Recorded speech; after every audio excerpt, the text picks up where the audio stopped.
ให้เรา move on จิ้นแม่จิ้น ยาแก้ move on แล้วกัน ยาแก้ move on Viral na ngayon ang video kung saan tila hinila daw ng Thai trans woman, ang bago may-ari ng Miss Universe organization na si Anja Krajatatit, ang braso ni Michelle D at hinarap ito sa camera para pagsabihan nitong mag-move on na raw. Makikita sa mukha ni Michelle D na ilang ito sa ginawa at sinabi ni Anja Krajatatit kung saan sinabi nito sa harap ng camera at kay Michelle D na mag-move on na raw.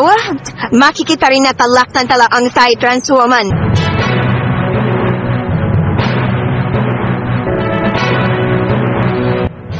ให้เรา move on จิ้นแม่จิ้น ยาแก้ move on แล้วกัน ยาแก้ move on At makikita rin na mukhang hindi na ito kinaya ni Michelle D kaya umalis na ito.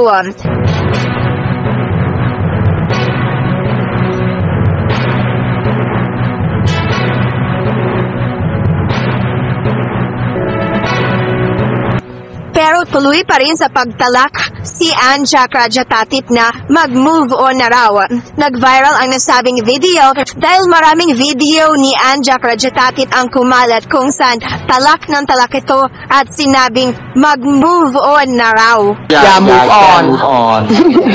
อย่า move on อย่า move on กินปุ๊บ move เลยไม่ได้ move on ไม่ได้ จ้างค่ะ จอกยา move on ให้ทุกคน อย่า move on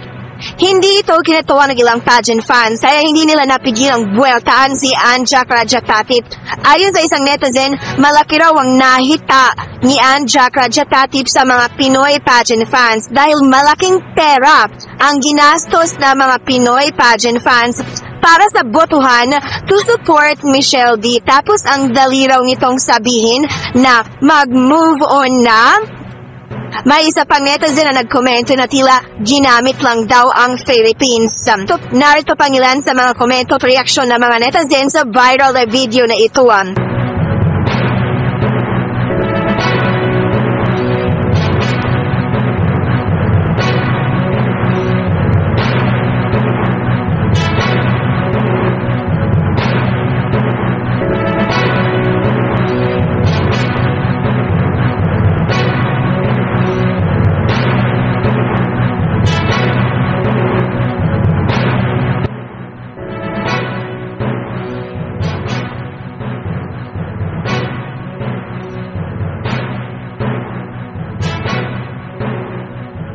Ayan, anong masasabi na sa viral na video na ito? Dito sa ginawa na ito ni Anja Krajatatit kung saan kitang-kita sa video ang paghila niya sa braso ni Michelle D na para pang ipliyado lang niya si Michelle D at sabay talak na mag-move on na raw.